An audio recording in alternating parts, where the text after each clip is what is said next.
you're sitting on the Secretary of State, or you're Bill Clinton running the foundation, and somebody's giving you all this money and you know it has government implications, and that doesn't ring all sorts of alarm bells, where's the self-protection there? Where's the self-censorship or the self-thing? No, this is not right. And so I'm sort of stunned by it. I'm surprised by it. And you know, the paradox of it right now, as far as Hillary Clinton's president or candidacy, is people think she's a strong leader, but the latest Quinnipiac polls suggest they don't trust her. They don't think she's honest. The self-protection comes from getting rid of the emails. That was David Brooks, of course. Joining us now, Linda Chavez, syndicated columnist, chairman of the Center for Equal Opportunity, former, of course, high-ranking official in the Reagan administration, the George H.W. Bush administration. Hey, Linda, how are you? Great to be with you, Steve. Always good to talk to you. All right, you wrote a piece that I saw at realclearpolitics.com, and it's called Clinton Greed. How on earth is this happening? How is this woman actually running for president to the point where she's the presumptive Democratic nominee and favored to become president with what's going on?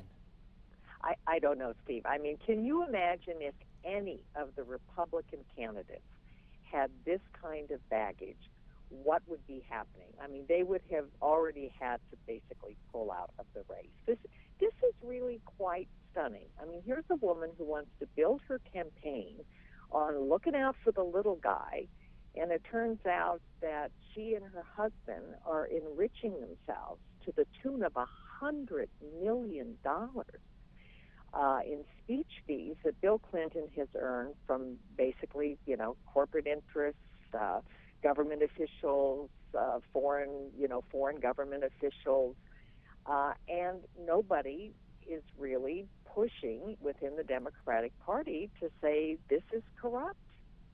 It is unbelievable, and I think it was Bill Kristol who said that Hillary will be in trouble only when a Democrat calls her out and says this is, you know, this stinks, this is bad, whether it's someone who will run against her or some elected official. You know, we get news today that Charity Navigator, which describes itself as the nation's largest vetter of an evaluator of charities, has placed the Clinton Foundation on the suspicious list because of all the money spent on administration, travel, salaries, and bonuses, as opposed to the comparatively small amount that actually goes to charities. Well, and that's, of course, what all of the charity watchdog groups look at. But what is more, I think, troubling even than the money that directly goes into the Clinton Foundation and then is spent on charitable activities is the way in which the former First Family has enriched themselves with Bill Clinton speaking and now Hillary Clinton speaking. I mean, we're not talking about 10, 20, 30, even $100,000 speeches. We're talking about $500,000 paid by a bank close to the Russian government. And these are not, you know, private enterprises in Russia. We're talking about things that Putin himself controls.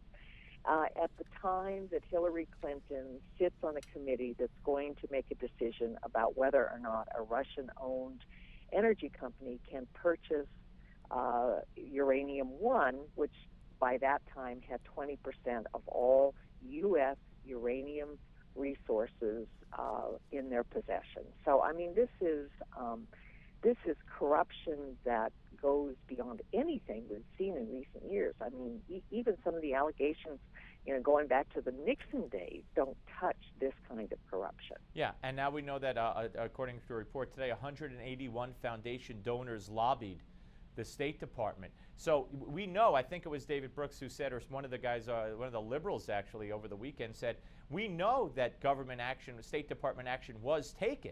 But, you know, have fun trying to prove a quid pro quo, but that shouldn't matter.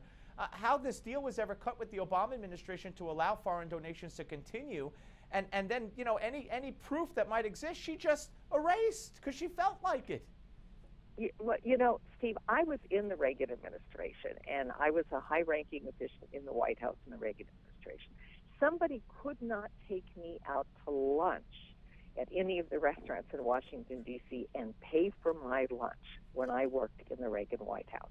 That was impermissible because it could be seen as they're attempting to influence me and to gain access. I couldn't accept anything. I mean, if somebody gave me a book when they came to visit me, one of the books they'd written. I had to turn that over to the gifts office in the Reagan White House, and they had to determine that it was worth less. I think it was $25 was, Right. was the cutoff then. These are things that if you have been in government office in the United States, you cannot do. Well, that's and other government officials know, but that has never applied and apparently still does not apply to the Clintons. And by the way, Chelsea gets about, they say, 70 grand a speech. 70 grand for Chelsea Clinton to come speak. Boy, what a draw she must be. Linda, thank you. Great talking to you again. Great, Steve. Bye-bye. All right, take care. Linda Chavez, ladies and gentlemen. Up next, Stephen Moore. Don't go away.